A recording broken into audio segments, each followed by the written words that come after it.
प्रत्यक्ष देखोगे तो प्रत्यक्षता में तो कई बार दोष दिख जाता है, पर वही गुरु जब चित्त में दिखता है तो चित्त में दोष नहीं आता। जैसे आप कभी गेटवे ऑफ इंडिया नहीं गए मुंबई, अब आपको कोई वहां के बारे में बतावे, वहां ऐसा है, वहां समुद्र ऐसा है, वहां वातावरण ऐसा, पशु पक्षी ऐसे आकाश में घूमते हैं, आदि आदि, चौपाटी के विषय में कोई बतावे। अब आप नहीं गए हो, किसी से सुनकर के जब आप उसकी छवि बनाते हो तो वो दोष रहित छवि होती है। चलो बंबई वगैरह तो आप सब गए हो, यहां पर इतना प्रमाणित ना हो, किसी कन्या का विवाह होने वाला हो और उसको चित्र ना दिखाया जाए, लड़के के बारे में बताया जाए, लड़का कैसा है, बोले 6 फीट की उसकी हाइट है, गोरा चिट्टा है, ऐसे रेशमी उसके बाल हैं, ऐसे कटीले उसके नेत्र हैं, लंबी पैनी नाक है और बड़ा मधुर बोलता है, ऐसा है वैसा है, ऐसे चलता है, उसकी उस हीरो जैसी हाइट वो है, फिजिक है, आदि आदि बताओ। तो वो कन्या अपने चित्त में दोष युक्त छवि नहीं बनाती, उसकी गुण युक्त ही बनाती है।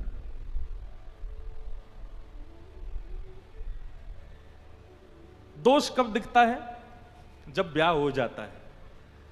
ब्याह हो गया, उसके 1 साल बाद, 1.5 साल बाद, 2 साल बाद, 4 साल बाद, अब अनुभवी लोगों को पता होगा कितने साल बाद, उसमें फिर दोष दिखने लग जाते हैं। वो बात अलग है कि हम प्रेम के कारण उस दोष को ज्यादा प्रकट नहीं करते, पर दोष फिर भी दिख जाता है। और कभी कभी लड़ाई झगड़ा होता है तो वो कह भी देती है, बोले मम्मी ने ऐसा बोल दिया था कि तुम ऐसे हो, इसलिए मैंने ब्याह किया, नहीं तो मुझे क्या पता था तुम ऐसे हो। तो जब आप किसी को चित्त में धारण करते हैं तो चित्त जो है वो दोष रहित छवि धारण करता है, लेकिन प्रकट रूप में जब उसी व्यक्ति के संग निवास करते हो तो उसमें दोष दिख जाता है। इसलिए हमारी ठाकुर जी से प्रार्थना है, और ठाकुर जी से प्रार्थना का यही मूल भाव है, ठाकुर जी चित्त में ही आते हैं, क्योंकि चित्त में आने पर उनमें दोष, ठाकुर जी में दोष है नहीं, हमारी दृष्टि में दोष है। हम दोष देखते ही हैं, हमारा स्वभाव हो चुका है ऐसा, हम बिना दोष देखे रह नहीं सकते।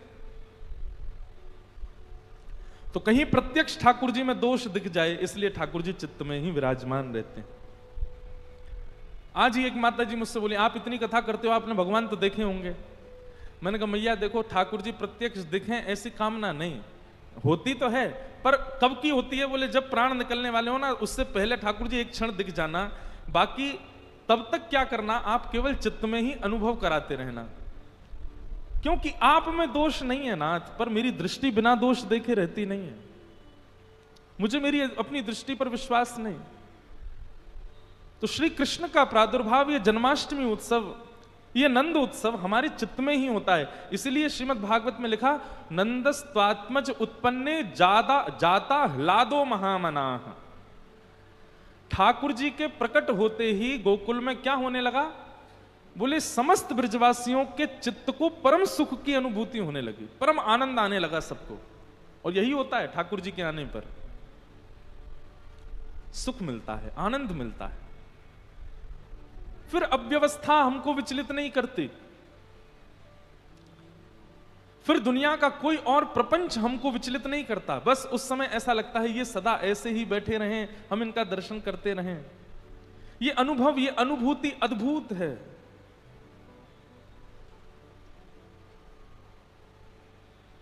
तो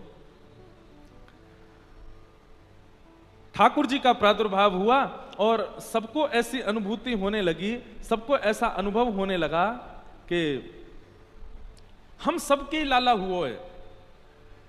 सब ब्रजवासी अपने घर के बंधन बार सजा रहे हैं, कोई अपने घर में पूजा बैठा रहे हो, कोई ब्राह्मणन को बुला रहे हो, कोई पूछ रहे हैं भैया तुम काहे को ब्राह्मण भोजन करा रहे हो, तुम काहे को यज्ञ अनुष्ठान करा रहे हो, लाला तो नंद बाबा के भयो, तुम काहे को उत्सव मना रहे हो। सब ब्रजवासी कह रहे हैं अरे बाबड़े तो है ना पतो, नंद बाबा के लाला भयो, परंतु ऐसा लग रहा हमारी लाला भयो का, हमारी छोरा भयो का। हर ब्रजवासी को, हर ब्रज के गोप ग्वाल को ऐसा अनुभव होता है कि उन्हीं के ही लाला हुआ है, उन्हीं के ही कृष्ण हुआ है। ऐसा उत्सव पूरे ब्रजमंडल में मनाया गया। तभी वहां नंद बाबा के एक ढाणी के आए हैं। ये ढाणी के जो होते हैं प्राचीन काल में होते थे, अब तो होते नहीं है, परंतु अभी भी कहीं कहीं कई प्रथाएं हैं। जैसे घर में बालक जन्म लेता है तो विशेष रूप से कुछ लोग जाते हैं, वो कीर्तन करते हैं, गान करते हैं, कुछ मांगते हैं और दिया जाता है। ग्रामीण क्षेत्रों में अभी भी ऐसा है, शहरों में तो सब खत्म हो गया। तो ये ढाणी के जो होते हैं, ये ढाणी के इनका काम केवल एक ही है, इनके यजमान के यहाँ कोई सुख का कार्य होगा तो ये वहां जाकर के मांगते हैं, और जो मांगते हैं वो यजमान को देना पड़ता है। तो हमारे नंद बाबा के ढाणी के बेचारो, नंद बाबा को ढाणी को है, लेकिन वाकू कभी अवसर नहीं मिलो कछु मांगवे को। क्यों? नंद बाबा के कभी कछु भयो ही ना, नंद बाबा के यहां कोई बालक भयो ही ना। राजा का ढाणी का है, परंतु जीवन में कभी कुछ मांगने का उसको अवसर नहीं मिला। लेकिन आज जैसे ही वाकू पतो चली कि भैया नंद बाबा के लाला भयो है, ढाणी को पहुंचो है नंद भवन। बहुत सुंदर प्रसंग है।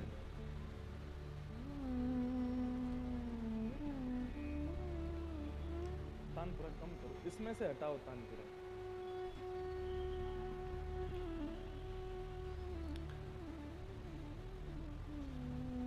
रोज सुबह उठता है, सब देवी देवताओं को मनाता है और केवल एक ही भाव कहता है कि मेरे यजमान के यहां कोई बालक है जाए। इतने वर्षों से चली आ रही प्रथा, लेकिन ढाणी को कभी अपने नंद बाबा के यहां मांगवे नहीं गए हो। नंद बाबा कृपा करके, दया करके कभी कभी कुछ भेज देते हैं उसके यहां, बेचारे को क्या करें। उसका जीवन देखो, बना हमारा ढाणी का है, पर हमारा भाग्य देखो कोई बालक ही नहीं हुआ, आज तक उसको कुछ देने का अवसर ही नहीं मिला। लेकिन आज सुबह सुबह सूर्य अर्घ दे रहा था ढाणी का अपनी छत पर, और सूर्य उसकी एक ही प्रार्थना होती थी रोज, हमारे यजमान के घर कोई बालक है जाए।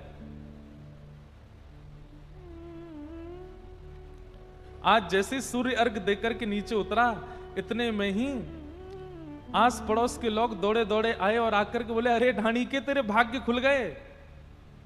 बोले कहा भयो? बोले आज तेरे यजमान नंद बाबा के यहां 80 वर्ष की आयु में जाकर के लाला भयो है। जैसे ही ढाणी के ने सुनी कि मेरे यजमान के घर लाला भयो है, वो तो इतने आनंद में भर गए, महाराज नाचन लगो, अपने परिवार के सब जनन को जाकर के बताने लगो, अपने गांव के एक एक घर में जाकर के सूचना देने लगो। बोले अरे भैया उत्सव मनाओ, आज मेरे यजमान के घर लाला भयो है। बंधुओं, प्राचीन भारत में, बहुत प्राचीन भारत में कई परिवार ऐसे होते थे, वो दूसरों के परिवार पर ही आश्रित, उन्हीं पर ही आश्रित होते थे।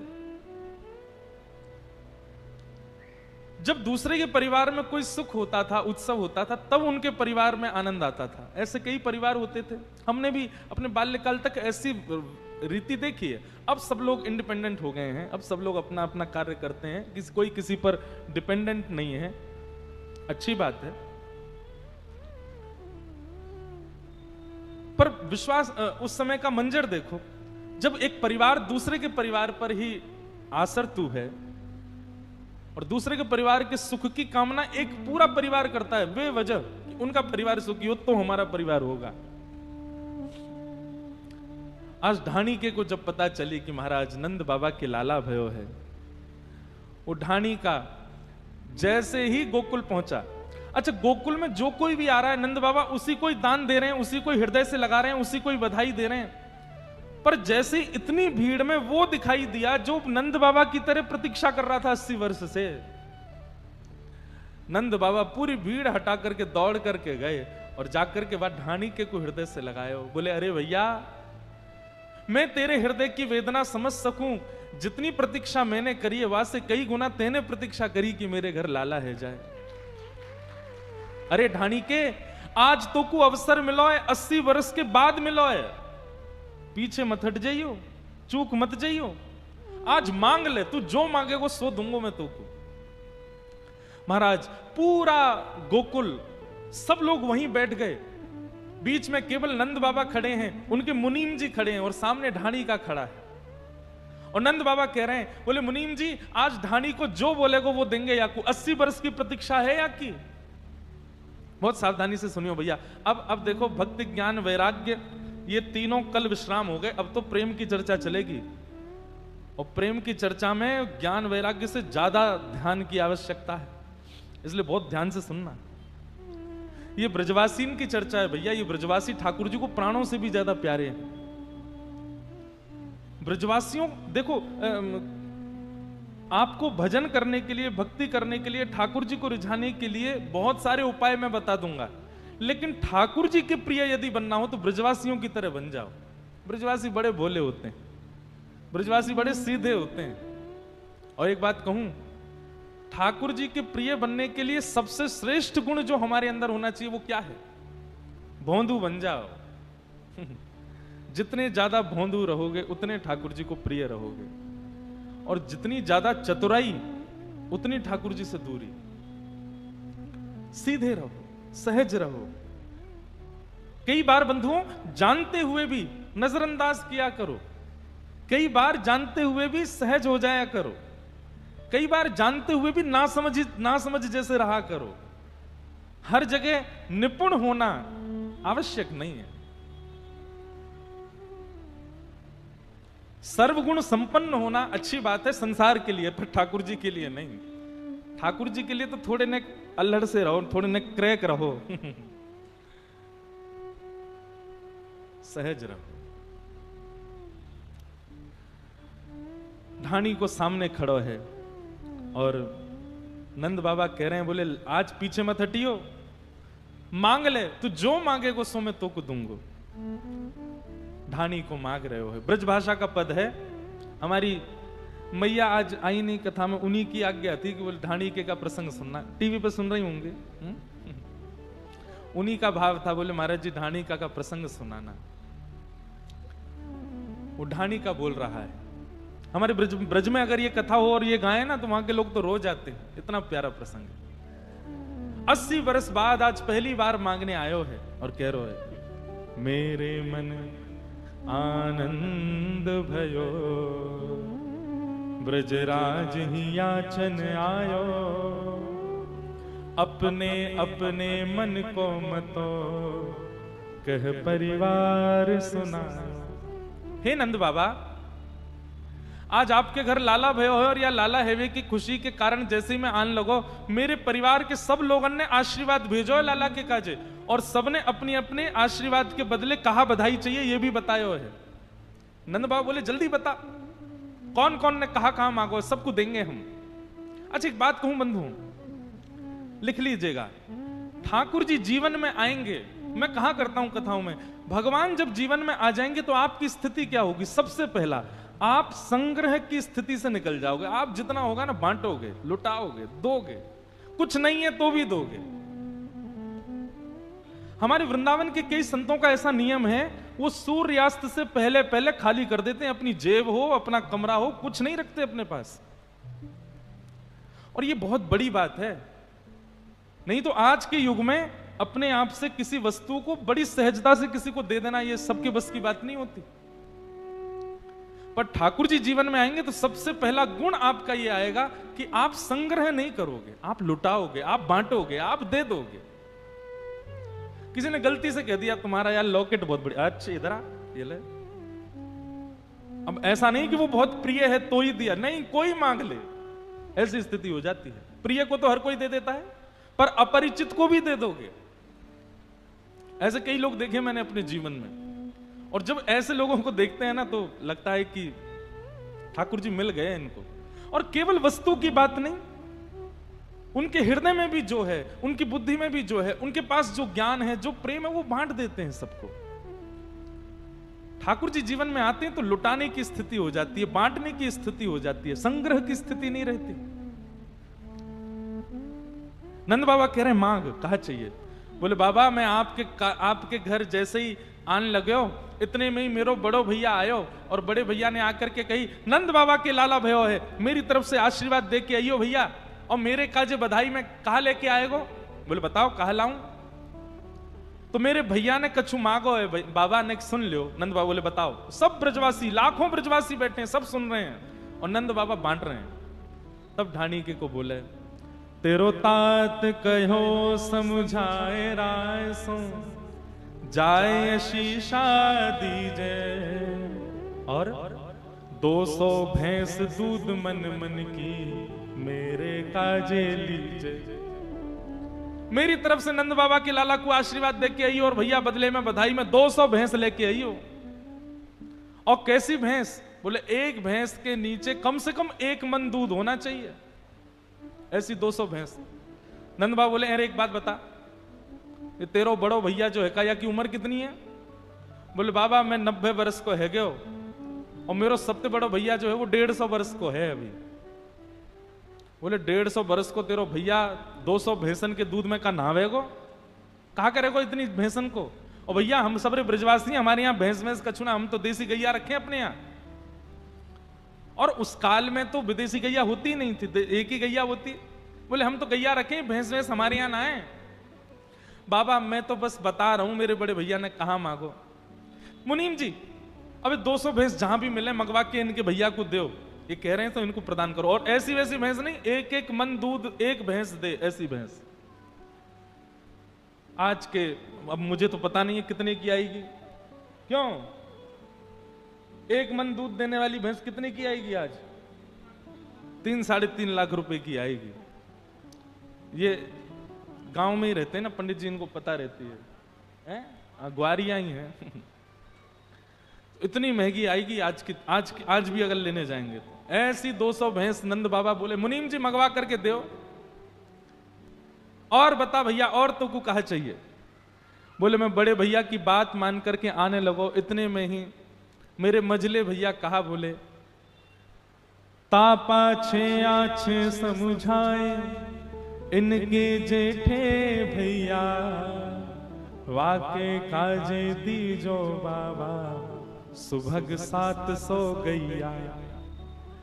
बड़े बड़े सबसे बड़े भैया के काजे 200 भैंस चाहिए और बीच वालों भैया जो है का वहां ने भी आशीर्वाद दियो और आशीर्वाद देकर के यूं कहिए कि नंद बाबा से जाके खूब आशीर्वाद दियो और मेरे काजे 700 गैया लेके आई, सुभग 700 गैया, खूब हुष्ट पुष्ट गैया। अच्छा एक बात कहें, ठाकुर जी जब प्रकट हुए थे ना तब लोगों का व्यापार केवल और केवल दूध घी दही मक्खन इसी का ही होता था।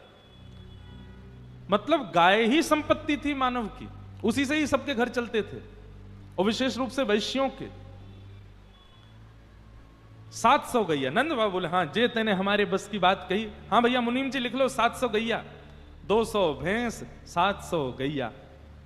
और बता और कहा चाहिए?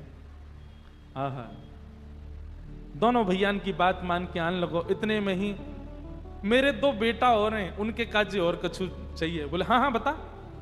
मेरो बेटा बड़ो सुखदाई तैसे ही ताके साथी वाके काजे दीजो बाबा मत मदा तो हाथी।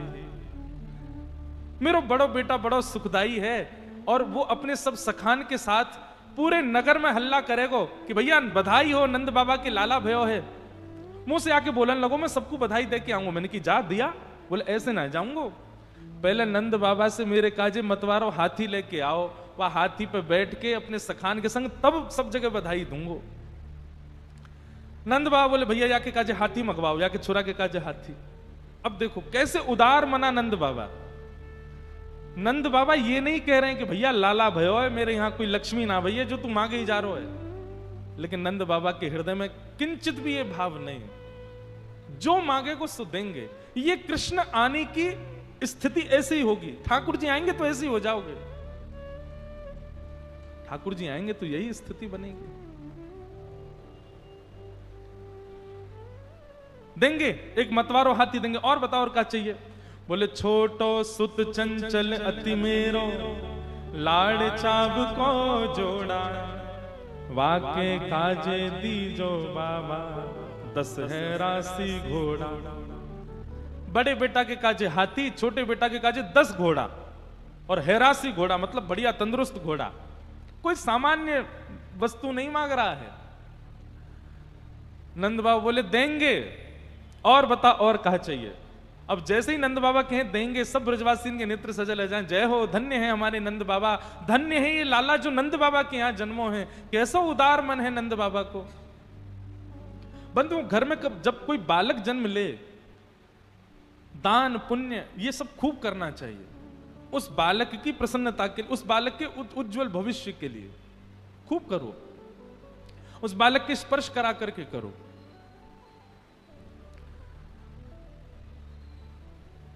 बोले मैं दोनों बेटा की बात मान करके आन लगो, इतने में ही मेरे बड़े बेटा को ब्याह भयो भी 7 महीना पहले। मैं जैसी दोनों बेटान की बात मान के आने लगो, इतने में ही मेरी बहू आई और घूंघट करके आई, और घूंघट में आकर के मुझसे बोली, बोले पिताजी आपको पता है मेरे पिताजी ने मेरा ब्याह आपके पुत्र से काई को कियो? क्योंकि हमको ये पता है कि आप नंद बाबा के ढाणी के हो, आपके घर में खावे पीवे की धन संपत्ति की कोई कमी ना है, पर जब से मेरो ब्याह भयो है मैंने तो अभाव ही अभाव देखो है, मैंने तो घर में कछु सुख देखो ना है। नंद बाबा के यहां इतने वर्षन बाद लाला भयो है, मैं भी अपने पीहर वारेन को बता सकूं कि मैं ऐसे इनके घर में ब्याई हूं जिनके यजमान नंद बाबा हैं, तो कृपा करके मेरे काजी भी कछु लेके आई हो ना।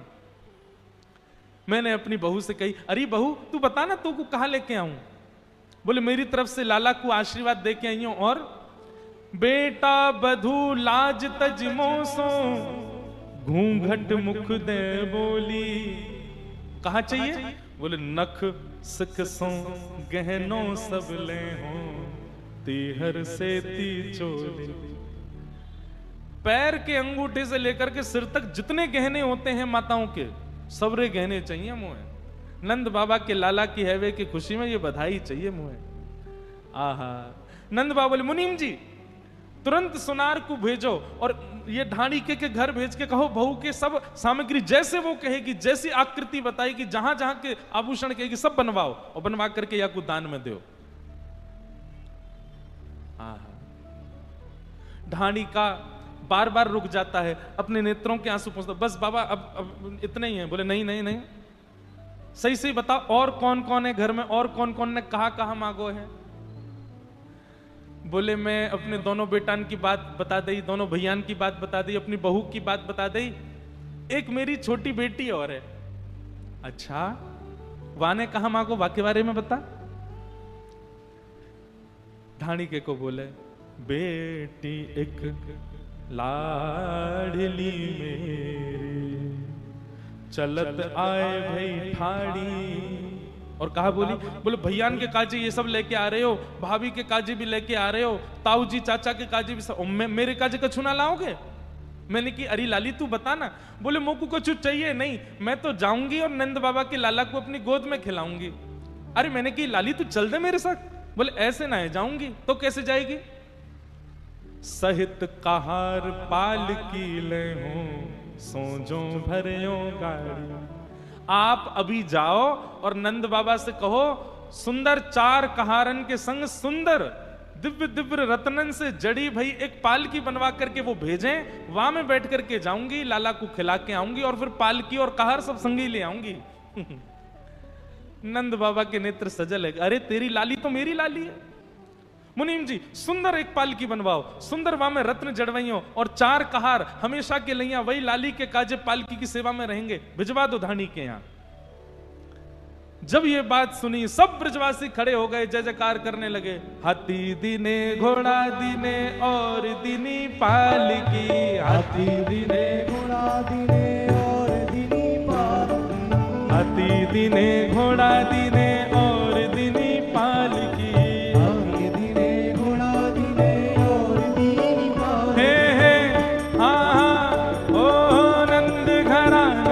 भयो जय कन्हैया लाल, नंद घरा नंद भयो जय कन्हैया लाल, हे नंद घरा नंद भयो जय कन्हैया लाल की, नंद घरा नंद भयो जय कन्हैया लाल की, ओ जय कन्हैया लाल की, जय यशोदा लाल की,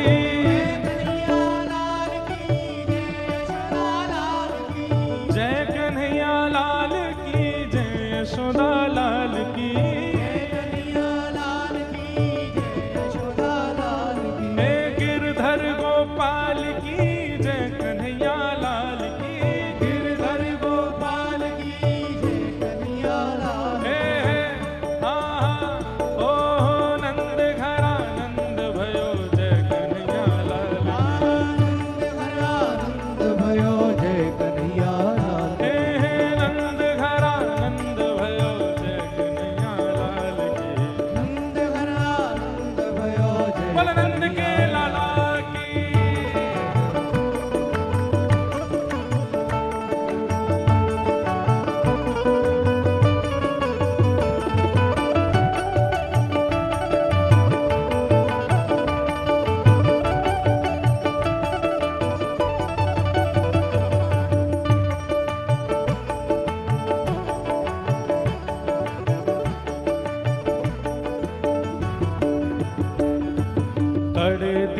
छड़े दिने दिनी मुक्ता मालती, कड़े दिने छड़े दिने दिनी मुक्ता मालती, कड़े दिने छड़े दिने दिनी मुक्ता मालती, कड़े दिने छड़े दिने दिनी मुक्ता मालती, कंठा और कड़ूला दिने गैया ब्याई हाल की, कंठा और कड़ूला दिने गैया ब्याई हाल की, हे कंठा और कड़ूला दिने गैया ब्याई हाल की, कंठा और कड़ूला दिने गैया ब्याई हाल हे की, हे हाँ हो नंद घरा नंद भयो जय कन्हैया लाल की, नंद घरा आनंद भयो जय कन्हैया लाल की, हे यशोदा के लाला भयो जय कन्हैया लाल की, यशोदा के लाल भयो जय कन्हैया लाल की, हे जग को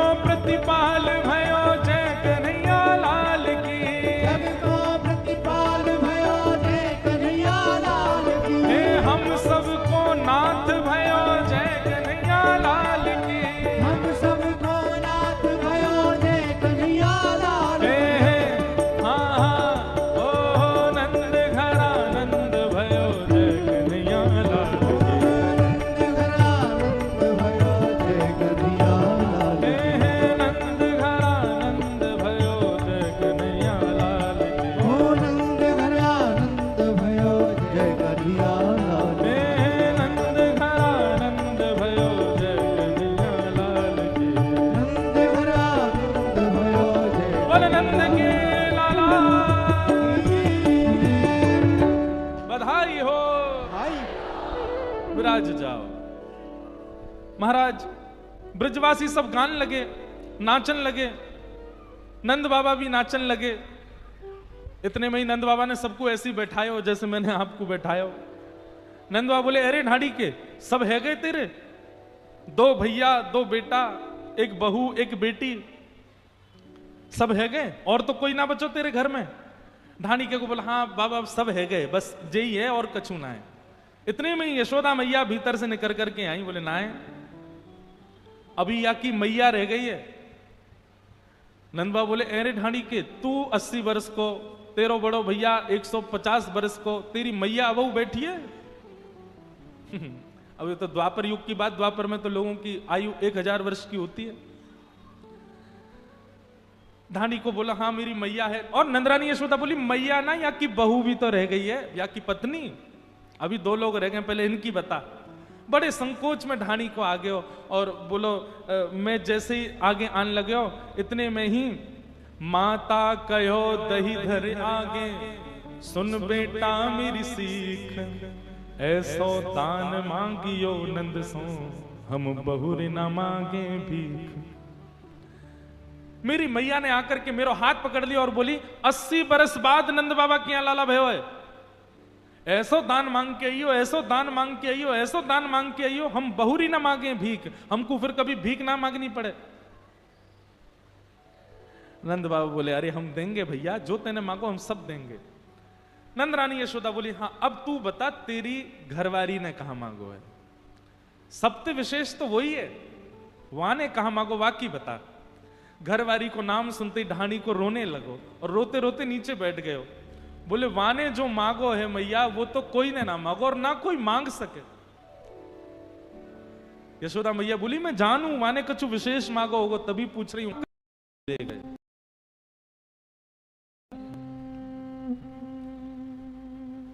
पूतना दुर्भाग्यशाली राक्षसी मुझे कोई नहीं मिली।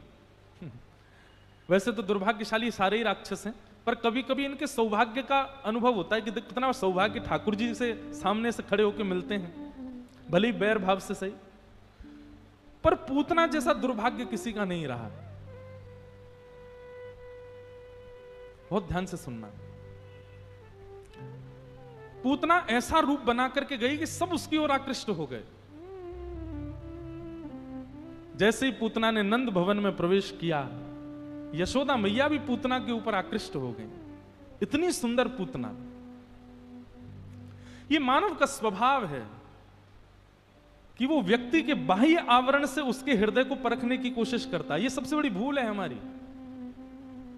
जरूरी नहीं है, और जरूरी नहीं 99% ऐसा जरूरी नहीं है कि जो बाहर से सुंदर है वो भीतर से भी अच्छा ही होगा। कई बार ऐसा देखा गया है जिनको रूप नहीं दिया ठाकुर जी ने, जिनको यौवन नहीं दिया ठाकुर जी ने, उनका हृदय इतना पवित्र और इतना कोमल और इतना शुद्ध होता है। इसलिए भैया कभी भी किसी के प्रभाव पर मत रीझो, सदैव स्वभाव देखो। ये ठाकुर जी का स्वभाव है, वो आपके प्रभाव से नहीं रीझते। आप कितनी महंगी गाड़ी में गए हो, कितने महंगे वस्त्र पहन के गए हो, कितना श्रृंगार करके गए हो, कितने सुंदर बन के गए हो, आप जैसे आपके पीछे खड़ा व्यक्ति आपसे कुरूप है, ठाकुर जी उससे भी वैसे ही मिलेंगे, आपसे भी वैसे ही मिलेंगे। वो ये प्रभाव पर कभी नहीं रीझते। हमको भी ऐसा ही होना चाहिए। कोई कैसा भी हमारे सामने आ जाए, कितने भी सुंदर वस्त्रों में, कितने भी महंगे वस्त्रों में आ जाए, कितने भी गुण दिखाता हुआ आ जाए, तब तक जब तक स्वभाव ना दिख जाए उसका, उससे प्रेम करना नहीं।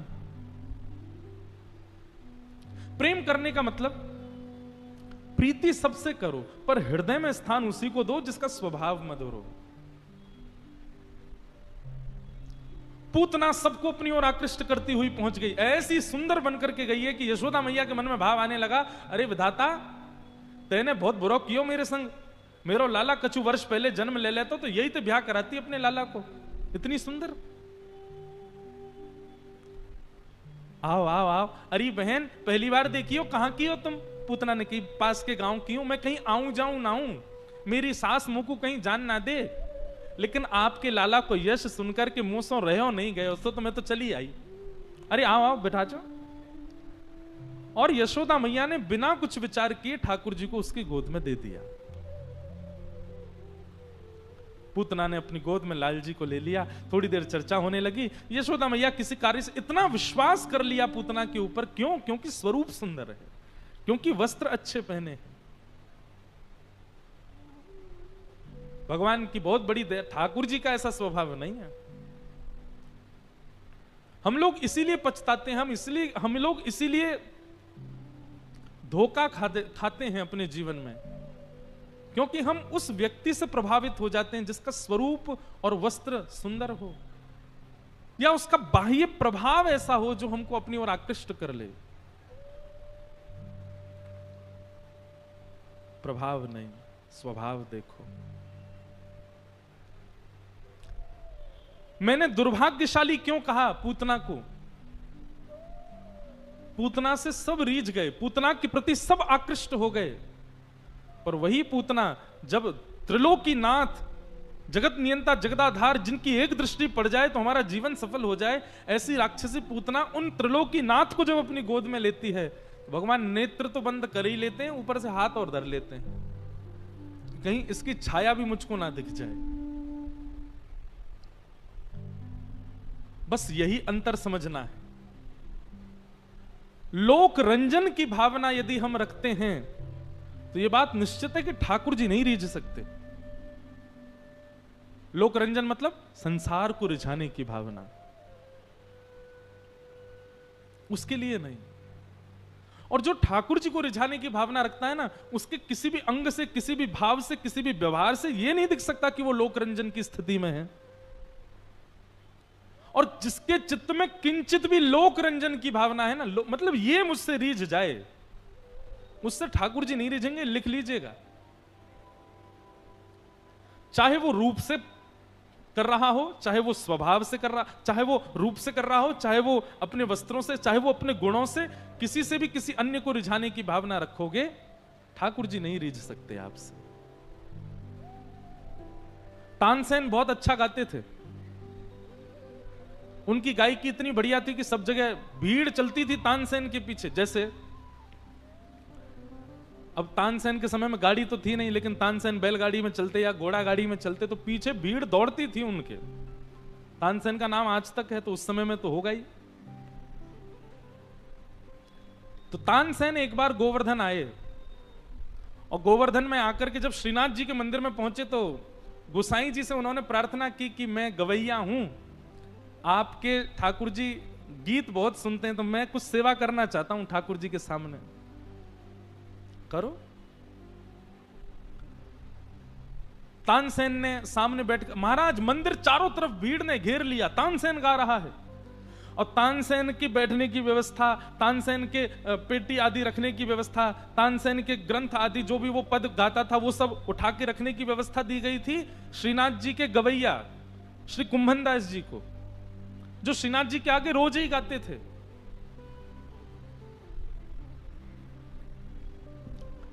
कुंभन दास जी उसके सामान उठा रहे हैं, कुंभन दास जी उसके सामानों को उठा उठा करके इधर से उधर रख रहे हैं।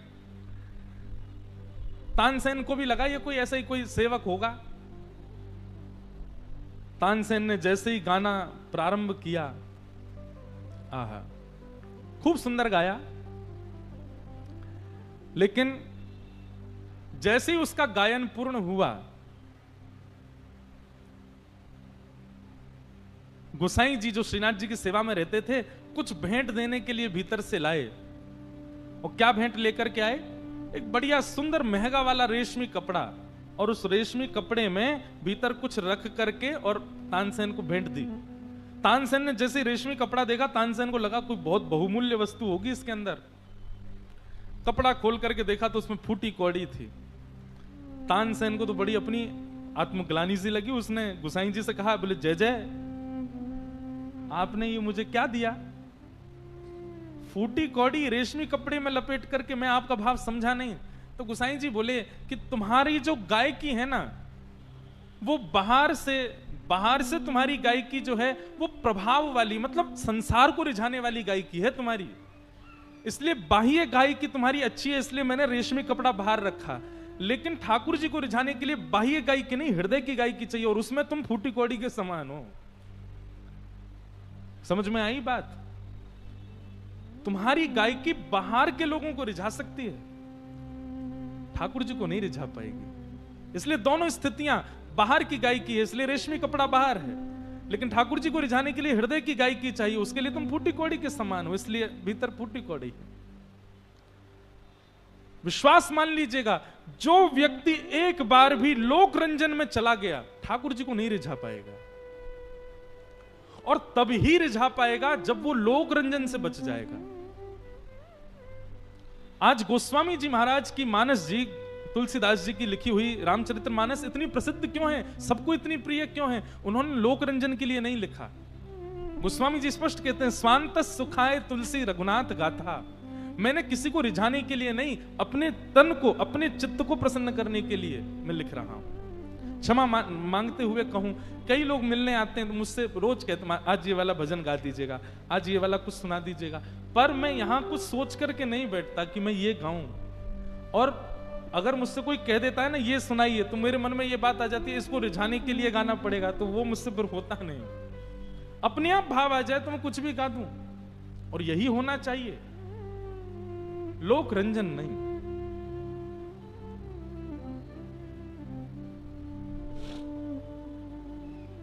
नहीं तो ठाकुर जी दूर ही कर लेंगे आपसे। अब तानसेन तो बैठा दिया कोने में, अब गोसाई जी बोले, ए कुंभनदास, हमारे मंदिर का गवैया कुंभनदास, बैठो कुछ सुनाओ। कुंभनदास जी महाराज बैठ गए।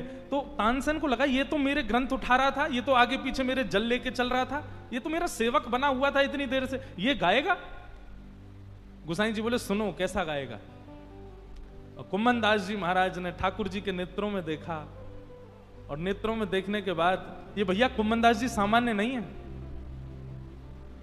कुंभनदास जी के चरित्र में ऐसा वर्णन आता है कि कुंभनदास जी जब खेती करते थे ना, तो आगे हल लेकर के कुंभनदास जी चलते थे, और पीछे अपनी पीतांबरी में ऐसे बोने वाले बीज ठाकुर जी लेके चलते थे, और कुंभनदास जी हल चलाते थे, ठाकुर जी बीज बोते थे कुंभनदास जी के साथ। ऐसे थे कुंभनदास जी, उन्हीं की गोद में बैठे रहते थे ठाकुर जी। कुंभनदास जी से कहा कि हे कुंभना, तुम कुछ सुनाओ। तब कुंभनदास जी ने एक पद गाया, और वो पद सुनकर के तानसेन इतना रोया कि गोसाई जी ठाकुर जी को बाद में प्रणाम किया, पहले कुंभनदास को प्रणाम किया।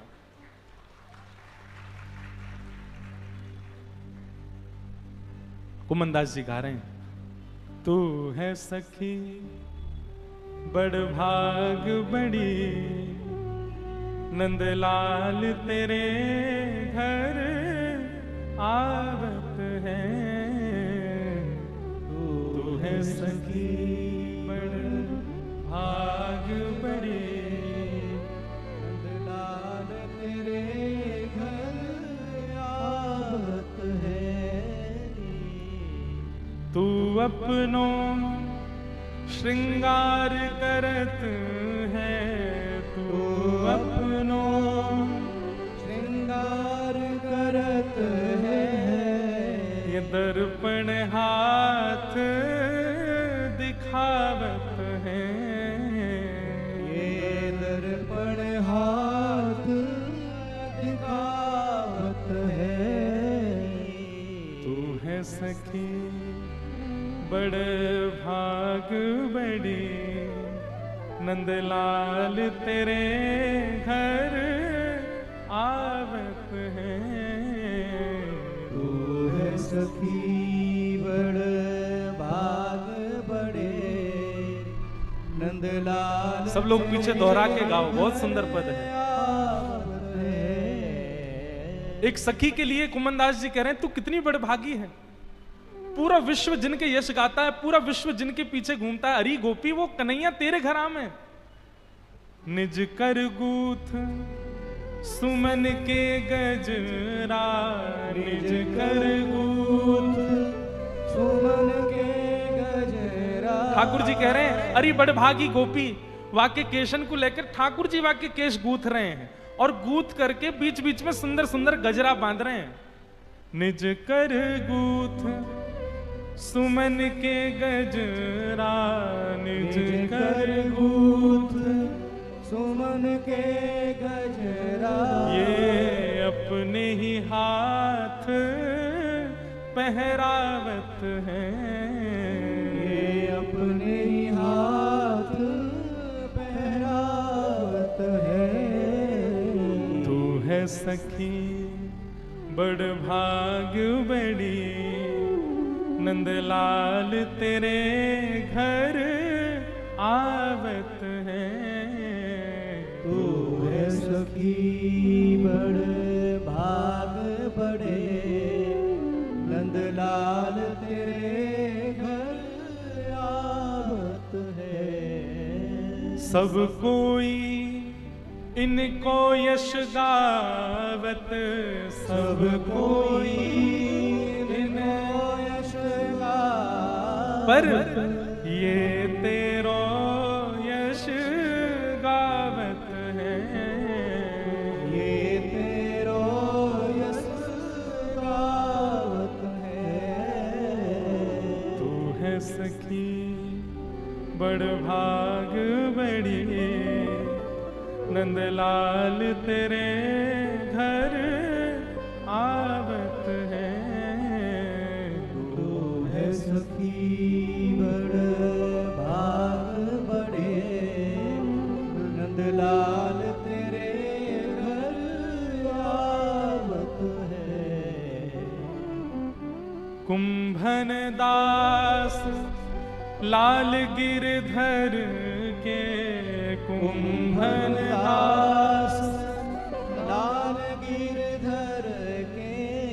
कुंभन दास लाल गिरधर के, कुंभन दास लाल गिरधर के।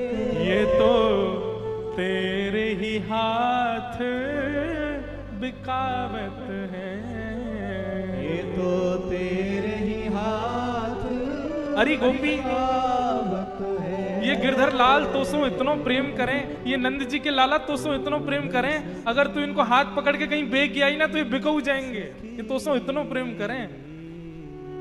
तू है सखी बड़ भाग बड़ी, गोपाल तेरे घर आवत है। तू है सखी बड़ भाग बड़े, गोपाल तेरे घर आवत है। तानसेन 2 दिन के लिए मौन अवस्था में चले गए और बस रोते रहे रोते रहे रोते रहे। और तब उन्होंने समझा कि मैं आज तक लोक रंजन के लिए गाता था, आज तक भीड़ को रिझाने के लिए गाता था, आज तक ये सब मेरे पीछे पड़े रहे इसलिए गाता था, कभी ये जाना ही नहीं कि असली गायकी तो नाथ को रिझाने के लिए होती है। असली गुण तो हमारे अंदर स्वामी को रिझाने के लिए आया है, असली गुण तो हमारे अंदर गोपाल को रिझाने के लिए आया है। तो भैया लोक रंजन की भावना नहीं, आप अपने गुण से, व्यवहार से, रूप से, स्वरूप से एक बार भी यदि किसी अन्य को रिझाने की भावना रखेंगे, ठाकुर जी आपसे दूर हो जाएंगे। इसलिए सदा उनकी रिझाने की भावना रखो, नहीं तो हम ही पूतना हैं। पूतना में और कोई कमी नहीं है, यही कमी है कि वो सबको रिझाने के लिए आई है, ठाकुर जी को नहीं। पूतना को ठाकुर जी ने देखा ही नहीं, हाँ आंख बंद कर ली, ऊपर से हाथ और धर लिए। पूतना ने जैसे ही अपना पयोधर भगवान के मुख में दिया, ठाकुर जी ने पीते पीते पीते पीते पीते पीते पीते पहले उसके विष को पिया, दुग्ध को पिया, प्राणों को पिया, पुण्यों को पिया, पापों को पिया, और सबको पीते पीते जैसे ही उसके प्राण खींचने प्रारंभ किए, प्राणै समम रोष समन्वितो पिबत गाढ़म कराभ्याम, इतना कसकर के ठाकुर जी ने उसके प्राणों को पिया। महाराज पूतना तो राक्षसी बन गई, भयभीत होने लगी। सा मुंच मुंचाल मित प्रभाषणी, चिल्लाने लगी, अरे बालक छोड़, अरे अरे बालक पीछे हट। लेकिन ठाकुर जी ने तो इतना कस के पकड़ा, 6 दिन के ठाकुर जी, जाने कहां से इतना बल आ गया। पूतना पूरी ताकत से ठाकुर जी का अंग पकड़ के खींच रही है, लेकिन ठाकुर जी उसके पयोधर को नहीं छोड़ रहे। सा मुंच मुंच, अरे बालक छोड़, अरे बालक छोड़, चिल्लाने लगी। तो ठाकुर जी ने नेक सासा पयोधर मुख से बाहर निकाला, और 6 दिन के ठाकुर जी ने अब पूतना को देखा। क्यों? क्योंकि पूतना के जैसे प्राण पीने लगे तो पूतना अपने वास्तविक रूप में आ गई, राक्षसी बन गई। तब भगवान ने उसको देखा, और भगवान देख करके बोले, मौसी जी हम पे तो पकड़ो ही आवे, छोड़ो ना आवे। और जाकू एक बार पकड़ ले ना, चाहे वो सखा हो, चाहे वो भक्त हो, चाहे वो गोपी हो, और चाहे वो राक्षस हो, ठिकाने लगा कि छोड़े फिर तो हम ये बीच मझधार में छोड़े वारो काम ना है हमारो। एक बात कहें बंधु, शास्त्राज्ञा है और हमारे आचार्यों ने भी ऐसा कहा है, एक बार भी यदि आपके चित्त में उन्माद भक्ति प्रकट हो गई ना ठाकुर जी के लिए, निष्फिक्र हो जाना। फिर उसके बाद उन्माद भक्ति मतलब, उन्माद भक्ति मतलब केवल श्याम सुंदरी सब कुछ है, उसके अलावा कुछ नहीं। एक दिन भी पूरे जीवन में अगर एक बार भी ऐसा हुआ हो, निश्चिंत हो जाना। क्यों? वो दिन है, मतलब ठाकुर जी ने आपको स्वीकार कर लिया। अब उसके बाद अगर आपकी भक्ति कभी घटे भी ना, तो भी चिंता मत करना, ठाकुर जी भरोसा रखना। बोले हमको पता है, संबंध तो आपका हमारे से हो चुका है, ठाकुर जी गिरने नहीं देंगे। ठाकुर जी का काम है, एक बार कोई को पकड़ लें तो महाराज फिर तो मिलके ही छोड़े भाई। एक बार भी आपके जीवन में उन्माद भक्ति प्रकट हुई हो, आनंद भक्ति प्रकट हुई हो, प्रेम लक्षणा भक्ति प्रकट हुई हो, एक बार भी, निश्चिंत हो जाना। उसके बाद ठाकुर जी ने स्वीकार कर लिया बस। हाँ, अब जो अपराध बने उनको तो क्षमा, उनको तो ठीक करते रहो, नाम जप आदि करते रहो। बस एक बार उन्माद भक्ति, एक बार भी अगर 24 घंटा विरह में निकल गया हो, बस निश्चिंत हो जाना। उसके बाद ठाकुर जी स्वीकार कर चुके हैं, और ठाकुर जी एक ही बार पकड़ते हैं, फिर चाहे तुम कितने हो गिरो, ठाकुर जी छोड़ते नहीं है।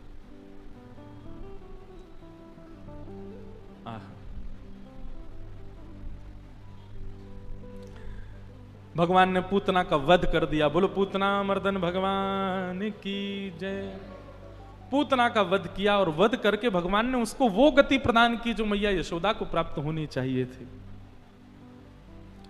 कि अहो बकीयम स्तन कालकूटम जिघांक्षयापाययदप्य साध्वी लेभे गतिम धातृचितां ततोन्यम कंबा दयालुम शरणं व्रजेमः। ऐसे ठाकुर जी ने पूतना को सदगति प्रदान की, उसके अवगुणों का भी विचार नहीं किया और उसको सदगति प्रदान कर दी। ठाकुर जी अब धीरे धीरे नेकौर बड़े भय। 3 महीना के जैसे ही लाल जी भय, करवटोत्सव हुआ। ठाकुर जी ने करवट बदली, और जैसी करवट बदली महाराज पूरे ब्रजमंडल में नगाड़े बजने लगे। पूछने लगे कहाँ भयो? बोले आज नंद के लाला ने करवट बदली है। वाह, करवट उत्सव हुआ ठाकुर जी का। सब ब्रजवासी आए, भोजन प्रसाद पाए, आनंद उत्सव हुआ। तभी वहां सक्टासुर नाम का दैत्य आया और ठाकुर जी ने उस सक्टासुर नाम के दैत्य का वध किया। अब लाल जी नेकौर बड़े है गए, गुटमुन गुटमुन चलन लगे हैं। घुटने के बल ठाकुर जी चलते हैं। 2 दतुइयां ठाकुर जी की निकल आई हैं, उन्हीं से ही सबको काट लेते हैं। जबरदस्ती गोपी आमे और ठाकुर जी के मुंह में उंगली दे दें, ले काट ले लाला। कोई कोई को तो ऐसा पकड़ के काट जाए, रोती डोले फिर पूरे दिन। ऐसे घुंघराले केश हैं, गोल मटोल से गदमदरा से ठाकुर। गदमदरा, ये गदमदरा ब्रजभाषा का शब्द है। गदमदरा का मतलब जिन बालकों के गाल लटक जाते हों, जिन बालकों के हाथ ऐसे लगते हो जैसे मानो रुई भर रही है इनमें, और जो बालक ऐसे नहीं बैठ पाते, पैर खोल के बैठते हैं, उनको गदमदरा बालक कहते हैं। ठाकुर जी यदि नीचे बैठ जाते हैं तो बैठ ही नहीं पाते, पीछे कुछ लगाना पड़ता है, उससे टेक लगा के बैठते हैं, इतने गदमदरा से है गए। यशोदा मैया खूब आनंद करती है। ठाकुर जी के पामन में सुंदर सुंदर पायल पहना दी है। उन पायलन को पहन करके ठाकुर जी जैसे ही चलें, अब गुटमुन चलते हैं तो पीछे से पायल बजती हैं, और फिर ठाकुर जी पीछे मुड़ करके देखते हैं आवाज कहां से आ रही है। यशोदा मैया खूब ताली बजा के हंसती, बोले लाला के स्वयं के पाजेबन की आवाज है, उन्हीं से ही ठाकुर जी प्रसन्न है करके देख करके हंस रहे हैं। बहुत सुंदर भाव है। छुम छुम बाजे पायलिया, छवि देख लावे कान्हा, मेरे घर आए लाला, मेरे घर आए। छुम छुम बाजे पायलिया, छवि देख लावे कान्हा, मेरे घर आए लाला, मेरे घर आए। हमने एक बात सुनो, हमने एक बार कथा में कहा कि भाई अपने अपने घर के ठाकुर जी को इस जन्माष्टमी पे हम जो बताएं वो दो। सुनार के पास जाना, थोड़े दिन पैसे इकट्ठे करो और सुनार के पास जाके अपने ठाकुर जी के पैर के साइज की बढ़िया सोने की पाजेब बनवाओ, और पाजेब ऐसी सुरीली आवाज करवे वाली, और ठाकुर जी के पामन में पहनाओ। और यदि नेक और पैसा ज्यादा है गए हो, कमर की कौंधनी बनवाओ, कौंधनी में छोटी छोटी घंटी लगवा दी हो, और अब रोज ठाकुर जी से प्रार्थना करो। बोले जब तक ये सुनाई नहीं देंगे तब तक हम मानेंगे कि आपने हमको स्वीकार नहीं किया। एक माता जी ने, कोई ने कथा सुनी यही उल्लासनगर की, वो आई मुझसे मिलने, मुझे बोली महाराज जी मैंने आपकी बताई काम कर दिया, ठाकुर जी को पाजेब पहना दिए। मैंने भी ठाकुर जी से कह दिया तब तक प्राण नहीं त्यागूंगी जब तक ये सुनाई नहीं देंगे मुझे। मैंने कहा वाह मैया, बस ऐसे विश्वास रखो। इस बार की जन्माष्टमी पर सुंदर पायल पहनाओ ठाकुर जी को, सुंदर कौंधनी पहनाओ, और बस रोज रात में यही सोच करके सो कि किसी दिन रात में वो छुम छुम आवाज आवे। अरे दुस्वप्न आएगा ही नहीं, गंदे सपने आ ही नहीं सकते आपको। किसी दिन देखना गदमदरा से ठाकुर जी छम छम करते हुए स्वप्न में आ जाएंगे। ओ छवि दिखलावे कान्हा, मेरे घर आए लाला, मेरे घर आए। करताल बजा के गाओ। पायलिया, छवि दिखलावे कान्हा, मेरे घर आए लाला, मेरे घर आए। ओ कान्हा मेरे घर आए, ओ कान्हा मेरे घर आए, कान्हा मेरे घर आए, कान्हा मेरे पर नंद के लाला की।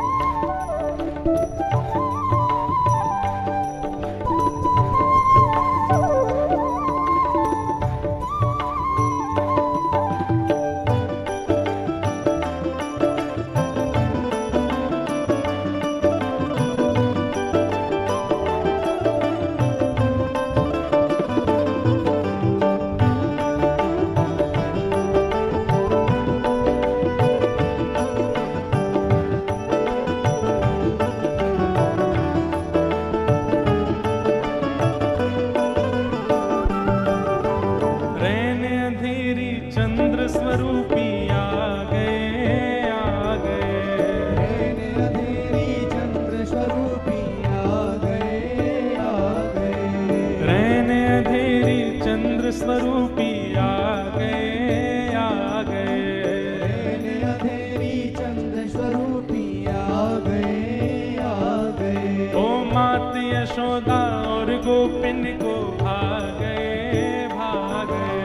मात यशोदा और गोपिन को भागे, भागे। मात यशोदा और गोपिन को भागे, भागे। मात यशोदा और गोपिन को भागे। कैसे हैं? कांधे काली कामरिया, मुखमल कावे कान्हा मेरे घर आए, लाला मेरे घर आए। वाले पायलिया छवि दिखलावे काला मेरे घर आए, लाला मेरे घर आए। ओ छुम छुम बाजे पायलिया, छवि देख लावे कान्हा मेरे घर आए, लाला मेरे घर आए। बाजे पायलिया छवि दिखलावे काला मेरे घर आए, लाला मेरे घर आए। ओ सुनकर छुम छुम सखियां सुध बुध खो गई, खो गई। सुनकर सखियां सुध बुध खो गई, खो गई। सुनकर छुम छुम सखियां सुध बुध खो गई, खो गई। सुनकर सखियां सुध बुध खो गई, खो गई। ओ मैं तो दर्शन करके पावन हो गई, हो गई। मैं तो दर्शन करके पावन हो गई, हो गई। हाँ मैं तो दर्शन करके पावन हो गई, हो गई। मैं तो दर्शन करके पावन हो गई, क्यों? हो गई। ऐसे प्यारे सांवरिया भाग्य जगाते आए, मेरे घर आए, लाला मेरे घर आए। ऐसे बाले पायलिया छवि दिखलावे काला मेरे घर आए, लाला मेरे घर आए। छुम छुम बाजे पायलिया,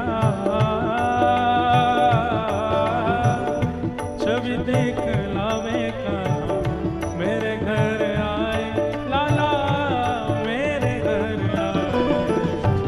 बाले पायलिया छवि दिखलावे काला मेरे घर आए, लाला मेरे घर आए। ओ कान्हा मेरे घर ओ आए, कान्हा मेरे घर, ओ लाला मेरे घर, ओ लाला मेरे घर, ओ कान्हा मेरे घर, ओ लाला मेरे घर, ओ लाला मेरे घर। ओ कान्हा मेरे घर। गुरु नंद के लाला की जय। ठाकुर जी की ऐसी मधुर लीला चल रही है। नेकौर ठाकुर जी बड़े भय 1 वर्ष के है गए, और 1 वर्ष के बाद जब ठाकुर जी भय तब ठाकुर जी को नामकरण संस्कार भयो। नामकरण संस्कार करने के लिए श्री गर्गाचार्य जी पधारे। गर्गाचार्य जी महाराज ने आकर के नामकरण किया, और नामकरण में बड़े पुत्र को नाम राम रखो, लेकिन बल की अधिकता होने के कारण इनका नाम बलराम होगा, ऐसी भावना।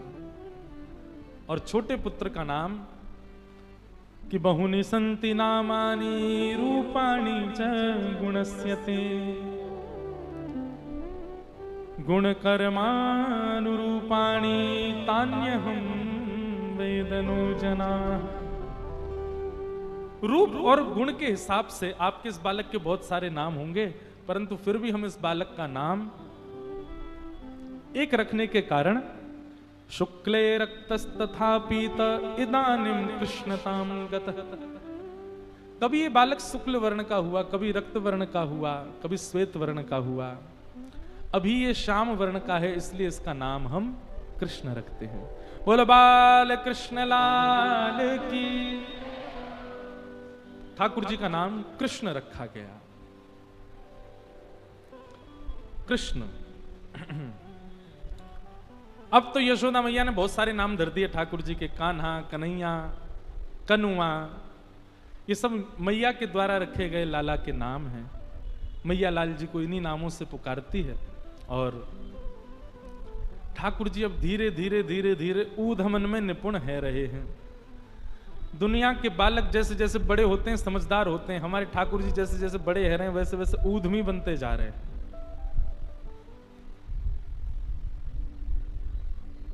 आहा, एक सुंदर कथा आती है कि एक दिन यशोदा मैया लाला को अपनी गोदी में सुलाए रही, तो लाल जी भी तोतला तोतला बोलते हैं। यशोदा मैया तो बोले, मैया मुझ को नींद ना आवे, तू मुझ को कोई कथा सुनाए कर रात्रि में। तो यशोदा मैया अपनी गोदी में लाला को सुवाए करके और राम कथा सुना रही है, श्री राम जी का चरित्र सुना रही है ठाकुर जी को। कृष्ण करणामृत में बहुत सुंदर वर्णन किया गया है इस सुंदर भाव का कि रामो नाम बभूवहुं तदवला वाचा सीतेति हुम तो पितु। कितना सुंदर भाव है, बहुत ध्यान से सुनना। ठाकुर जी गोद में लेटे हैं और यशोदा मैया उनको कथा सुना रही हैं। रामो नाम बभूवहुं तदबला। लाला, एक राम नाम के राजकुमार है। सो ठाकुर जी करें हूं करके सुन रहे हैं। सीते तुम तो पितुर। उनकी पत्नी को नाम सीता हतो। ठाकुर जी करें रामो नाम बभूव हुम तदवला।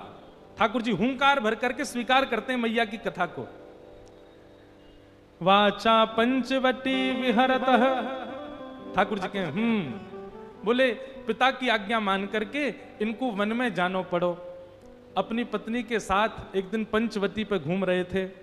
तामा हरद रावण। और वहां पंचवटी पे एक राक्षस आयो, वाको नाम हतो रावण। ठाकुर जी बोले और वह रावण ने आकर के सीता जी को हरण कर लियो। अब की बार ठाकुर जी ने हूं नहीं किया, यशोदा मैया की गोद में पड़े पड़े यशोदा मैया को पल्लू पकड़ लिया ठाकुर जी ने कस के। और फिर क्या हुआ? निद्रार्थम जननी कथामिति हरे हुंकारत श्रवणतः। जैसे ही यशोदा मैया ने कही कि रावण ने आकर के सीता जी को हरण कर लियो, ठाकुर जी नींद वीद तो सब भूल गए और उठ करके खड़े हो गए। ए लक्ष्मण, मेरा धनुष बाण लेकर के आओ, अभी बताता हूं इस रावण को, आज इसका यहीं पर सिर छेदन कर दूंगा। कैसे लेकर जाएगा सीता जी को यहां से? ठाकुर यशोदा मैया को, लाला लाला, मेरा धनुष बाण कहां है? आज इस रावण को मैं यहीं देख लूंगा, ये मेरे सामने से कैसे ले? उस दिन तो मैं कहीं और चला गया था तो सीता जी का हरण कर लिया इसने, आज ये नहीं कर पाएगा। यशोदा मैया ने ठाकुर जी को पकड़ा, हृदय से लगा में। ठाकुर जी निकल निकल के भागे, बोले आज इस रावण को नहीं छोड़ू। लाला लाला शांत है। अरे लाला, तू तो मेरो लाला है। ठाकुर जी को अचानक याद आई, अरे मैं तो कृष्ण हूं। आहा। निद्रार्थम जननी कथामिति हरे हुंकारतः श्रवणतः सौमित्रे कवधु धनु धनु धनुरिति व्याघ्रा गिरह पातुन। इस प्रकार ठाकुर जी कभी कभी आवेश में आ जाते, भूल जाते कि मैं कृष्ण हूं। वह दिन से यशोदा मैया ने गांठ बांध ली, याकू रामलीला नहीं सुनाऊंगी, क्योंकि जब जब राम जी को चरित्र सुनाऊं याकू तो आवेश आ जाए, ये उठ के खड़ो हो जाए। ऐसे ठाकुर जी की मधुर लीला। नन्हे से गोपाल जी, मैया यशोदा खूब आनंद कराती है ठाकुर जी को, हृदय से लगा करके खूब प्रेम करती है ठाकुर जी को। भगवान ऊधम करते हैं। श्रृंग्यग्निडं शशिजल द्विज कंटकेभ्य क्रीड़ा परावति चलौ सुसुतौ निषिद्धुम गृह्याणि कर्तुमपि यत्र न तज्जनन्यो शोकात आपतुरलं मनसो वतस्थान। ठाकुर जी बड़े बड़े ऊधम मचाते हैं, लेकिन प्रथम करी हरि माखन चोरी। ठाकुर जी ने माखन चोरी क्यों करी, वाक्य पीछे को कारण कहा है।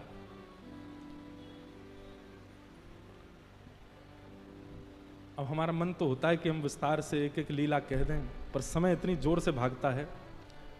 परंतु आप लोग सुनो। ठाकुर जी ग्वाल बालों से कहते हैं, अरे ग्वाल बालों तुम सबरे इतने पतरे पतरे काहे को हो, तुम लोग माखन दूध दही ना खाओ। सबरे बालक बोले लाला हम कैसे खावें, ये कंस ने हमारे ऊपर कर लगा रखो है, टैक्स। सब ब्रजवासीन को अपने अपने घर को सब माखन मथुरा में जमा करवानो पड़े। ठाकुर जी बोले कंस को देनो पड़े। भगवान बोले अब मेरी आयु इतनी छोटी, अभी मैं समझावे जाऊंगा कोई मानेगा नहीं मेरी बात को, बड़े है कि समझाऊंगा, लेकिन अभी कहा करूं, अभी कैसे दूध घी दही मथुरा जावे से रोकूं। सो ठाकुर जी ने सब ग्वाल बालन से कही भैया देखो राजी राजी नहीं मिले तो चोरी करके खाएंगे। ब्रजवासी सब बोले लाला तू जो कहेगो सो करेंगे, लेकिन चोरी ना करेंगे। ठाकुर जी बोले क्यों, चोरी क्यों ना करोगे। ब्रजवासी बालक बोले लाला मैया यो के चोरी करवे ते ब्याह ना होवे, चोरी करवे ते कोई ब्याह को नहीं हमसे। ठाकुर जी बोले ऐसा पतर पूछ रहा सो बनो रहेगो तो ते कोई ब्याह ना करेगो, नहीं शरीर तो बना ले। अच्छा ब्रजभाषा समझ आ रही ना आप लोगों को। बड़ी प्यारी भाषा है, ठाकुर जी की भाषा है ब्रजभाषा। ठाकुर जी बोले ऐसा पत्रों से बनो रहेगो तो ते कोई ब्याह ना करेगो। अरे ने खा पी के हिष्ट पुष्ट तो है जा।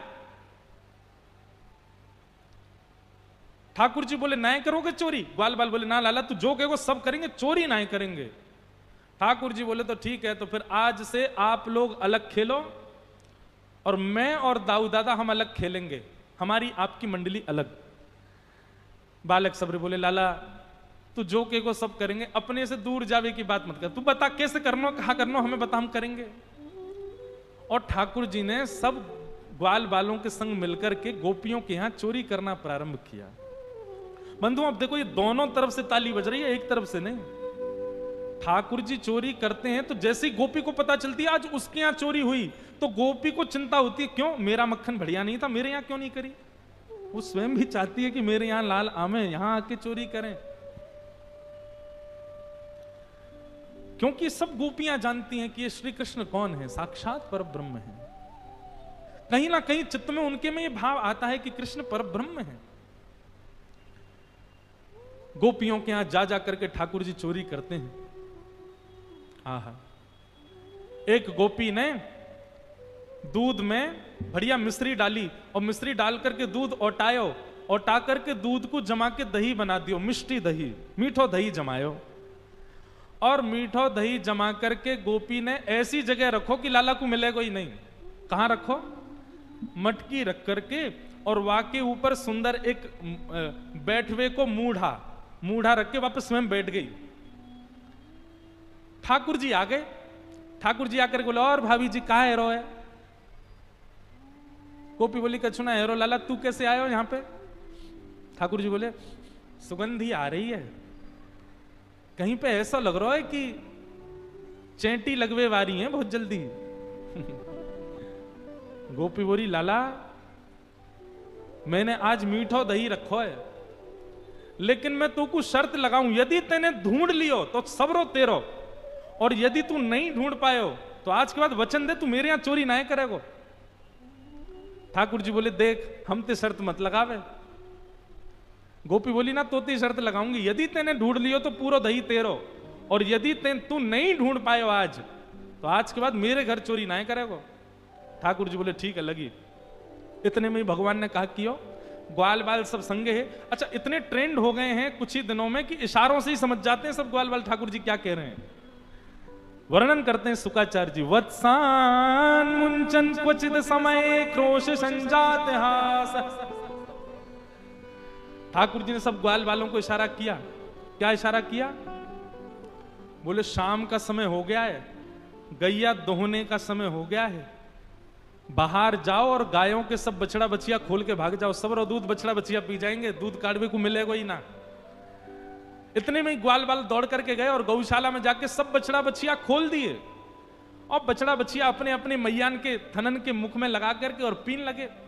इतने में ही सब ग्वाल बाल आए, अरे गोपी तू यहां बैठी है, मां तेरी गैयान को सबरो दूध पी गए बछड़ा बछिया। गोपी ने उठ करके खिड़की में से देखी तो सब बछड़ा बछिया दूध पी रहे हैं, तुरंत भागी गौशाला को। ठाकुर जी ने मूढ़ा उठा के दूर किया और मिष्टी दही गोद में लेकर बोले हम ते शर्त लगावेगी हैं, लेकर के बैठ गए। ऐसा ऐसा उधम मचा में ठाकुर जी। एक गोपी के यहां गए, वहां के यहां जाकर के 4 3 2 1 और सबसे ऊपर ठाकुर जी वहां ने दूध दही ना रखो है, अधोटो दूध। अधोटो दूध मतलब जब दूध ओटते ओटते आधा रह जाए, 5 किलो दूध ओटाओ और वो 2.5 किलो बचे, तब समझो वो अधोटा दूध। अधोटो दूध रखो मटकी में। ठाकुर जी ने नीचे कंकड़ी मारी और जैसी धार निकलने लगी अपनी ओक में भर के वाकू पीन लगे। और ठाकुर जी की ओक में से जो नीचे छलक रहा है वो सब ग्वाल बाल मुख खोल करके सब ग्वाल बाल पी रहे हैं। इतने में ही गोपी डंडा लेकर के आई और आकर के जैसे ही ठाकुर जी को मारवे लगी, ग्वाल बाल तो सबरे नीचे तो भाग गए, ठाकुर जी लटके रह गए। ठाकुर बोले देख गोपी हम गिर जाएंगे नीचे। बोले यही मारे तो आई हूं, गिर तू नीचे, आज तो पकड़ के ले जाऊंगी। आहा, ठाकुर जी बोले कहा करूं, कैसे भागूं। सोई ठाकुर जी ने वो छिद्र में से जो दूध निकल रहे हो ना, वहां में नीचे ऐसे मुख लगा करके वो दूध अपने मुंह में भर लियो और जैसे तैसे ठाकुर जी नीचे आ गए और मुंह फुला के खड़े हो गए। गोपी बोली ऐसे क्या खड़ा है? गोपी बोली कहा भयो? जैसे ही वो गोपी ने समीप गई, भर गंडूस मुख दे मारी। आहा, ऐसी पिचकारी मारी वाकी आंखन में, पिचकारी मार करके ठाकुर जी चौकड़ी मार के वहां से भाज गए। गोपी की स्थिति क्या हुई है? गोपी तो आंख मीड़े महाराज, पानी डाल डाल करके आंखन को मीड़े। सुबह से शाम है गई लेकिन वाके नेत्र धुलनो बंद नहीं भयो। दूसरी गोपी आई आकर के बोली हेरी तू सुबह ते आंख धो रही, तेरी आंख लाल पड़ गई, तू काई को ना रुक रही? अरे अब दूध वूध सब साफ है गयो। तब वो गोपी कह रही है अरे तू को कहा बताऊं, दूध तो निकल गयो, आंख तो साफ है गई, लेकिन ऐसे मुंह फुला के वो नंद नंदन की छवि मेरे नेत्रन में बैठ गई। अब और कुछ दिख ही नहीं रहे मुख, मैं कहां जाऊं? वो छवि मेरे नेत्रन में बैठ गई, मैं कहां जाऊं अब? ऐसे ठाकुर जी सब ग्वाल वालों के संग लीला करते हैं, सब गोपियों को संग सुख करते हैं, उनको आनंदित करते हैं। एक दिन सब गोपियों ने जाकर के यशोदा मैया से शिकायत कर दी। यशोदा मैया ने लाला को बुला करके कही लाला तेरी चोरी की बड़ी शिकायत आ रही है, मुझको है रे तू चोरी करे। ठाकुर जी ब्लैकमेल कर रहे हैं, इमोशनल ब्लैकमेल, सूरदास जी की वाणी में। मैं नहीं माखन खायो मैया मोरी, मैं नहीं दही चुरायो। आप लोग जो सुनते हैं ना मैं नहीं माखन खायो, वो केवल एक शब्द सूरदास जी का लिया हुआ, पूरा पद ऐसे है, सुनो पूरा पद कैसे। ठाकुर जी यशोदा मैया से कह रहे हैं मैं नहीं माखन खायो मैया मोरी, मैं नहीं दही चुरायो। मैया तू मुंह पे शक कर, तू अपने लाला पे शक कर रही है। बहुत ध्यान से सुनो मैया, मेरी स्थिति पता है तो है? मैया बोली क्या स्थिति है तेरी? 3.5 वर्ष के गोपाल जी बता रहे हैं, भोर भये गैयन के पाछे मधुबन माही पठायो, 4 प्रहर वंशी वट भट क्यों, सांस परे घर आयो। मैया सुबेरे हेते ही मैं नेक्सो 3.5 बरस को लाला तेरो, सुबह हेते ही लकुटी हाथ में लेकर के बंसी लेकर के तेरी गैयान को चरावे जाऊं मैं बंसी बट पे, और 4 प्रहर धूप ताप कछु ना देखूं, एक पेड़ के नीचे बैठ के छांव लेता रहूं, मैं तेरी गैयान की रखवारी करूं पूरे दिन, और जब शाम है जाए मैया, थक जाऊं, हार जाऊं, पसीना पसीना है जाऊं, तब तेरी गैयान को समेट के लेके आऊं मैं, और तू मुंह पे शक कर रही है। ठाकुर जी इमोशनल ब्लैकमेल कर रहे हैं यशोदा मैया को। ना ना ठीक है मैया, ठीक है कर ले, तू अपने मन की कर ले आज। मैं बालक बैयन को छोटो, छीको कहीं विध पायो। मैया मैं इतनों सो लाला हूं तेरो, इतनों सो, और ये गोपी अपने ऐसे ऐसे छीके इन पे लटका के रखे मटकी, मैं कैसे चढ़ूंगा इतना ऊपर, तू बता। तेने सोची कभी इतने ऊंचे छीके पे बंधी भई मटकी मैं कैसे फोड़ के खा सकूं? मैं तो 100 हूं मैया। ग्वाल बाल सब बेर करे हैं, बरबस मुख लपटायो। एक गोपी बोली मैया ये 100 बालक है, या की बात में मत नहीं हो, 4 ग्वाला 3 ग्वाला 3 ऐसे करके ऊपर चढ़ जाए। ठाकुर जी बोले मैया सांची बताऊं, 4 ग्वाला 3 ग्वाला 2 ग्वाला फिर 1 ग्वाला, ये सबरे चोरी करें, और चोरी करके जब पकड़े जाए ना तो अपनी मुट्ठी में माखन भर के लिया में, और मोह पकड़ के जबरदस्ती मेरे मुंह पे लगा के कहें यऊ ने चोरी करी है। मैया मैं चोरी ना करूं, बरबस मुख लपटायो। ठाकुर जी कह रहे हैं मैया, अच्छा यशोदा मैया अभी भी गुस्से में देख रही है ठाकुर जी को, तो ठाकुर जी कहते हैं मैया तू जननी मन की अति भोरी, एको कहां बतियायो। मैया तू बहुत भोरी है, और पता काय को भोरी है? क्योंकि मैं हूं तो भोरा हूं। भोरे लाला की मैया भोरी, तेरो दोष ना है मैया, तू मेरी मैया या हमारे तू बहुत भोरी है। बता दुनिया उल्टो खेत, ये मेरो बालक है या हमारे भोरो है। ठाकुर जी कह रहे मैया तेरो भोरो भारो में छोरा, या हमारे तू भी भोरी है बड़ी। लेकिन मैया अब बहुत है गई, अब मैं याते ऊपर सहन ना कर पा रहा हूं मैया। और इतने में ठाकुर जी दौड़ करके गए और गैया हांके वाली लकुटी और बंसी लेकर के आए, और मैया की गोद में धर के बोले ये ले अपनी लकुटी कमरिया, बहुत ही नाच नचायो। मैया जेले अपनी कारी कमरिया और जेले अपनी लकुटी, अब कोई और ते गैया हकवैयो, मैं तो ना जाऊंगा। अब यशोदा मैया बोली अच्छा मैं तो भेजू ना हूं, तू जबरदस्ती जावे गैयान को लेके। मैया अभी भी तो को मुंह पे दया नहीं आ रही है ना? मैया बोली ना आ रही मुंह दया। ठाकुर जी बोले ठीक है मैया, उम्र है गई मेरी भी, अब तो बड़ा बूढ़ा है गऊ मैं हूं, अब तू घर संभालियो, नंद बाबा को ध्यान रख, मैं तो घर छोड़ के जा रहा हूं अब। सूरदास तब बिहस यशोदा, सुतले कंठ बिठायो।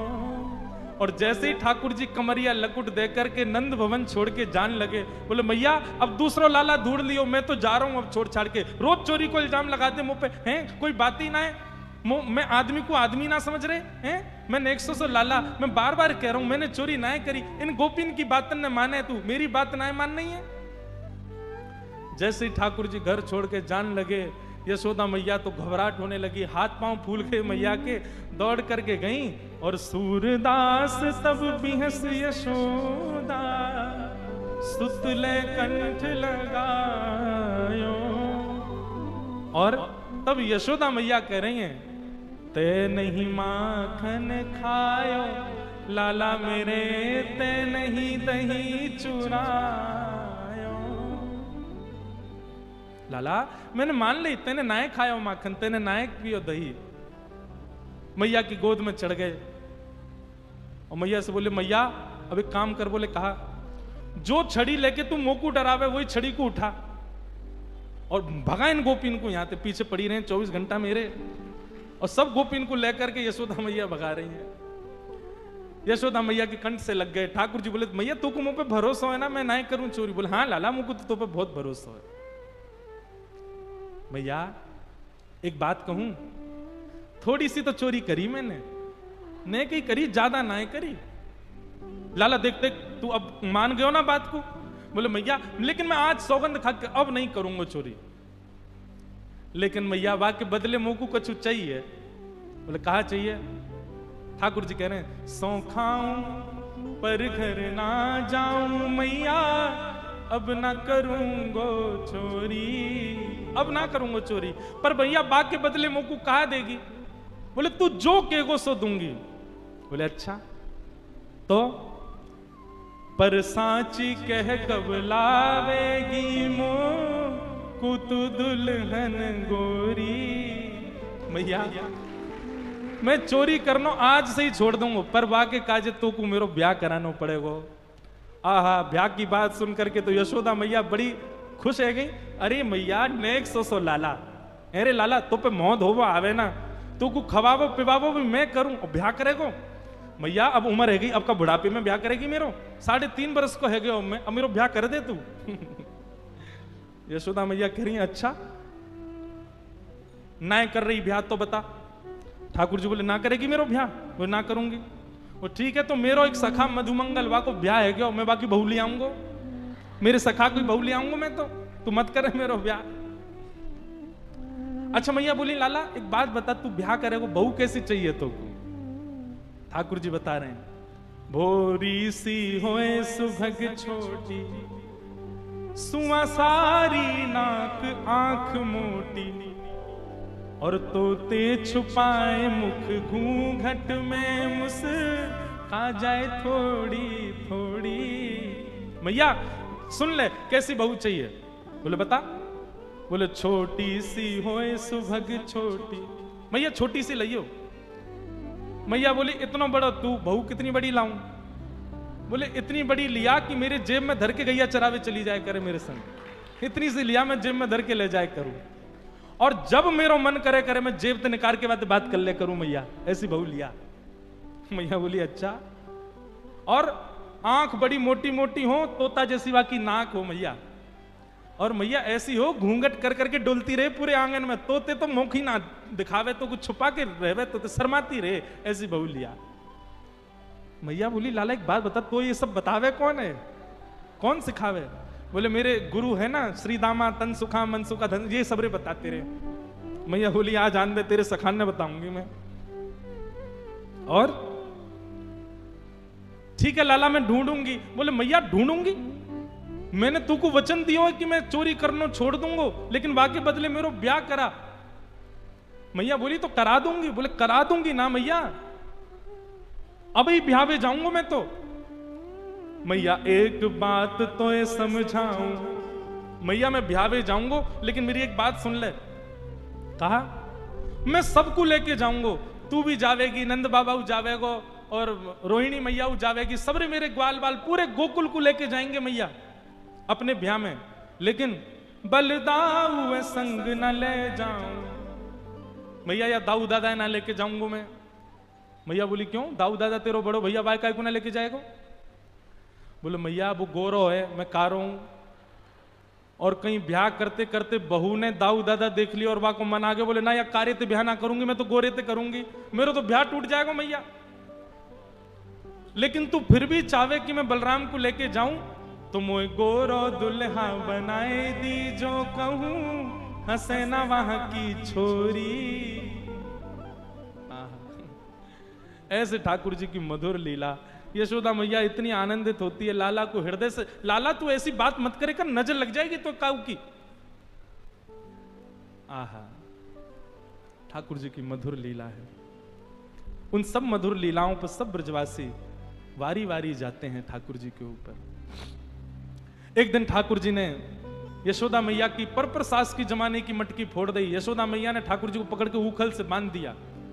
भगवान ऊखल से बंध गए, वृक्ष के बीच से निकलने लगे, दोनों वृक्ष टूट के गिर पड़े।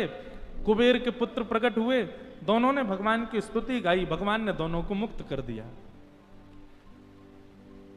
यशोदा मैया को जैसी पता चली वृक्ष गिर गए लाला के ऊपर, यशोदा मैया आज नंद बाबा से बोली अब हम गोकुल में नहीं रहेंगे, अब तो चलो यहां से। और नंद बाबा यशोदा मैया अपने बालकन को लेके सब गोकुल वासियों के संग अब नए वन में चले गए, और उस वन का नाम है श्री वृंदावन। बोलो वृंदावन धाम की जय। आहा, सब लोग वृंदावन की ओर प्रस्थान कर गए हैं।